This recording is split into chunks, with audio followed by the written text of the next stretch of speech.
அனைவருக்கும் வணக்கம் மாணவர்களே. இன்று நம்ம காணக்கூடிய அதிகாரம் என்னன்னு பாத்தீங்க அப்படின்னா, ஊக்கமுடைமை அப்படிங்கிற அதிகாரத்திலிருந்து குறளும், பயனில சொல்லாமை அப்படிங்கிற அதிகாரத்திலிருந்து குறளும் பொருளும் நம்ம பார்க்க போறோம். மாணவர்களே, ஊக்கமுடைமை ஊக்கப்படுத்துவது சரியா? அதாவது ஒருவருக்கு மோட்டிவேஷன் கொடுத்துட்டே இருந்தாங்கன்னா எப்படி இருக்கும் அப்படின்னா நல்லதா இருக்கும். எப்போதும் பிளஸ் மைனஸ் இருக்கிற மாதிரி தான் வாழ்க்கையில பாசிட்டிவ் நெகட்டிவ் அப்படிங்கிற இரண்டு விஷயங்களும் இருக்கு. அது நம்ம எல்லோருக்கும் தெரிந்த ஒன்று. நம்ம பெரும்பாலும் எப்படி நினைக்கணும் அப்படின்னா, மைனஸ் நெகட்டிவ் எல்லாம் நினைக்காம பாசிட்டிவாவே நினைச்சிட்டு போனோம் அப்படின்னா நம்மளுடைய வாழ்க்கை நல்லா இருக்கும். எண்ணம் போல் வாழ்க்கை அப்படிங்கிறது போல நம்ம எண்ணங்களுக்கு ஏற்றாற் போல நம்மளுடைய மனமானது மாறிக்கொண்டே இருக்கும். நம்மளும் உயர்வான நிலையை அடையலாம். சரிங்களா? சோ ஊக்கமுடைமை அதிகாரத்திலிருந்து பொறுப்பாகும். பயனில சொல்லாமை. பயன் அப்படிங்கிறது யூஸ்ஃபுல், உங்க எல்லாத்துக்கும் தெரியும். பயனில அப்படின்னா அதாவது பயன்பாடு இல்லாத, பயனே இல்லாத, சொல்லாமை, பயனே இல்லாத விஷயத்தை பத்தி பேசாம இருக்கிறது. இது ரெண்டு எவ்வளவு முக்கியமானது பாத்தீங்க அப்படின்னா, ஒரு இருவர் சேர்ந்துக்கிட்டு யாருக்குமே பயன்படாத ஏதோ உலக செய்திகளையும் தவறாக புரிஞ்சு வச்சுக்கிட்டு மரத்தை கீழே அங்க இங்கன்ட்டு வெட்டி பேச்சுன்னு சொல்லுவாங்க. சரிங்களா? அது நீங்க கேள்விப்பட்டிருப்பீங்க. அதாவது இப்படி வெட்டியா யாருக்குமே எந்த ஒரு பயனும் இல்லாம இருக்கிறத பேசுறது, சொல்றது, இதுதான் பயனில சொல்லாம. இது ரெண்டை பத்தியும் வள்ளுவர் என்ன சொல்லியிருக்கிறார் பார்க்கலாம். முதலாவதாக ஊக்கமுடைமை அப்படிங்கிற அதிகாரத்துக்கு கீழே பார்க்க போறது, உள்ளுவது எல்லாம் உயர்வுள்ளல், மற்றது தள்ளினும் தள்ளாமை நீர்த்து. உள்ளுவது எல்லாம் உயர்வுள்ளல் அப்படின்னு வள்ளுவர் சொல்றார். மீண்டும் ஒரு முறை குறள் சொல்றேன். உள்ளுவது எல்லாம் உயர்வுள்ளல், மற்றது தள்ளினும் தள்ளாமை நீர்த்து. நம்ம நினைக்கக்கூடிய விஷயங்களை எப்போதுமே உள்ளுவது, நினைக்கக்கூடிய விஷயங்களை எப்போதுமே உயர்வாகவே நினைக்கணும். சரிங்களா? இப்படி என்ன நினைக்கணும் அப்படின்னா ஒரே ஒரு சின்ன கார் வாங்கணும் அப்படின்னு நினைக்க கூடாது. விலை உயர்ந்த கார் ஒன்று வாங்கணும் அப்படின்னு நீ நினைக்கிறது. ஒரு சின்ன வீடு கட்டணும் அப்படின்னு நினைக்க கூடாது. மிகப்பெரிய வீடு கட்டணும்னு நினைக்கணும். படிச்சு முடிச்சுட்டு ஒரு சின்ன வேலைக்கு போயிட்டு அப்படியே குடும்பத்தை ஓட்டினா போதும் அப்படின்னு நினைக்க கூடாது. என்ன போகணும்? நீயே இருக்கிறதே டாப் லெவல்ல ஒரு இடத்துக்கு போகணும்னு நினைக்கணும். அதாவது மாணவர்களே, எதற்காக இதை சொல்றோம் அப்படின்னா, நீ நினைக்கக்கூடிய விஷயங்களை எல்லாத்தையுமே உயர்வாக நினை. பிறருக்கு மரியாதை கொடுக்கணும்னா கூட இந்த ஊர்ல என்னை விட்டா யாரும் கிடையாது, என்னை விட யாருமே அவருக்கு மரியாதை செலுத்தவே முடியாது அப்படிங்கிற அளவுக்கு நீ இருக்கியா? எல்லாத்துலயும் உன்னுடைய எண்ணங்கள் உயர்வானதாக இருக்கிறதா என்பதை நீ அறிய வேண்டும். அப்படி நினைக்க வேண்டும். பிறகு எண்ணியதை அடையாவிட்டாலும் எண்ணத்தை கைவிட கூடாது. நம்ம நினைக்கிறது நடக்குதோ இல்லையோ, ஆனாலும் நம்ம என்ன பண்ணக்கூடாது, அதை மறக்கவே கூடாது.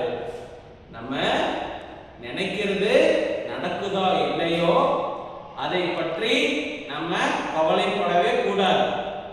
அதை படலைன்னா கூட நமக்கு என்ன ஆகும் அப்படின்னா நம்மளுடைய எண்ணத்தை ஒருபோதும் கைவிடக் கூடாது. இதுதான் வள்ளுவர் சொல்லி இருக்கிறார்.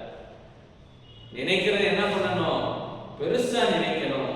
அதுதான் அப்துல் கலாமும் வித்தியாசமா சொல்லி இருக்கிறார். கனவு காணுங்கள் அப்படின்னு. கனவு என்பது நம்ம தூக்கத்திலே வருகின்ற கனவு கிடையாது. அதாவது நம்ம நிஜமாலுமே இருக்கும் பொழுது நம்ம பெரிய ரேஞ்சுக்கு போனா எப்படி இருக்கும் அப்படிங்கிறத சிந்தனை பண்ணி அதற்குண்டான முயற்சிகளை எடுப்பதை தான் அவர் கனவு என்று சொல்லி இருக்கிறார். இப்படி நம்ம நினைக்கக்கூடிய விஷயங்களை எல்லாம் உயர்வாகவே நினைக்கணும். அது நடக்காட்டியும் கூட அந்த எண்ணத்தை நம்ம ஒருபோதும் கைவிட்டு விட கூடாது என்பதை சொல்லி இருக்கிறார் வள்ளுவர். பிறகு வயலில சொல்லாமை என்கின்ற அதிகாரத்திலிருந்து பார்க்கலாம். அரும்பயம் ஆயும் அறிவினால் சொல்லார் பெரும்பயம் இல்லாத சொல். அரும்பயம் ஆயும் அறிவினார் சொல்லார் பெரும் பயன் இல்லாத சொல். இதுதான் குறள். நன்மை எது என ஆராயும் அறிவுடையவர்கள் பயன் தராத சொற்களை பேச மாட்டார்கள். அதாவது எது ஒருத்தருக்கு நன்மை அப்படின்னு தெரிந்தவர்கள் என்ன பண்ண மாட்டாங்கன்னா ஒருபோதும் ஒருவருக்கு பயன் தராத சொற்களை பேசவே மாட்டாங்க. அப்ப நன்மை நல்லது கெட்ட தெரிஞ்சவங்க என்ன பண்ணுவாங்க? பயனுடைய சொற்களை மட்டுமே பிறருக்கு அவங்க சொல்லுவாங்களே தவிர்த்து பயனில்லாத சொற்களை எப்போதும் சொல்ல மாட்டார்கள் அப்படிங்கிற விஷயத்த சொல்லியிருக்கிறார் வள்ளுவர். சொல்லுக சொல்லில் பயனுடைய சொல்லற்க சொல்லில் பயனில்லா சொல் என்பது குறள். சொல்லுக சொல்லில் பயனுடைய சொல்லற்க சொல்லில் பயனில்லா சொல். பயனுடைய சொற்களை மட்டும் பேசுக, பயனில்லாத சொற்களை பேசாமல் விட்டுவிடுக. இதுதான் அந்த குறளினுடைய பொருள். சொல்லுக சொல்லில் சொல்லற்க அந்த குறள்ல சொல்ல வர வேண்டியது என்ன அப்படின்னா, பயனுடைய யாருக்காவது ஒரு பயனா இருக்கா? நீ உன் நண்பன் கிட்ட பேசுற, நீ பேசக்கூடிய சொற்கள் அந்த வார்த்தைகள் நீ பேசுறது அவனுக்கு ஒரு வகையில பயனா இருக்கா? நீ பேசு. அதனால அவனுக்கு பயனே உண்டாகும். ஆனால் பயனில்லாத சொற்களா நீ என்ன பண்ணாத, பேசவே பேசாத. பயனுடைய சொற்களுக்காக நேரம் ஒதுக்கி பேசு. பிறகு பயனில்லாத சொற்களை பேசாத.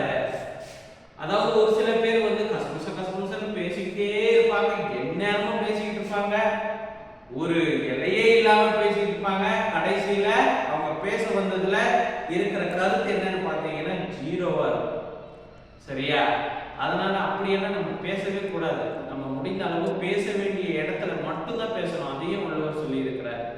எந்த இடத்துல நம்ம பேசினா புரியுதோ, அவங்க கேட்கறதுக்கு ரெடியா இருக்கிறாங்களோ, நம்மளுடைய பேச்சுக்காக மதிக்கிறாங்களோ, ஆவலா இருக்காங்களோ, அந்த இடத்த நம்மளுடைய கருத்துக்களை தெரிவிக்கணுமே தவிர எல்லா இடத்துலையுமே சும்மா பேசிக்கிட்டே இருக்கக்கூடாது.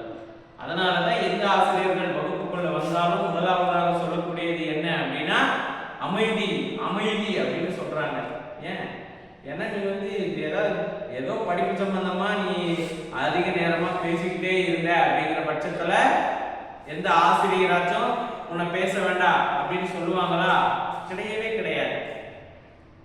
ஏன் வந்தப்ப ஏதோ ஒரு தேவையில்லாத விஷயத்தை பத்தியே பேசிட்டு இருப்பீங்க, அதனால பேசாத, அமைதியாக இரு அப்படின்னு சொல்லுவது ஒரு வழக்கமாக இருக்கிறது மாணவர்கள். அதுதான் இந்த குறள்ல அதாவது வள்ளுவர் சொல்லி இருக்கிறார். சொல்லுக சொல்லில் பயனுடைய சொல்லற்க சொல்லில் பயனில்லா சொல் அப்படிங்கிற கருத்தை தெரிவிச்சிருக்கிறாங்க அப்படிங்கிறது நமக்கு தெரிய வருகிறது. இப்போ இன்றைக்கு நம்ம பார்த்தது இந்த திருக்குறள்ல வந்து பார்த்தீங்க அப்படின்னா விருந்தோம்பல் அதிகாரம், கல்லாமை அதிகாரம், ஊக்கமுடைமை அதிகாரம், பிறகு பயனில சொல்லாமை என்கின்ற அதிகாரத்திலிருந்து இருக்கின்ற குறட்பாக்களை பார்த்தோம். மாணவர்களே, அடுத்த ஒரு வகுப்பிலே நம்ம மேலும் அடுத்த ஒரு புதிய பாடத்தை பற்றி பார்க்கலாம். நன்றி.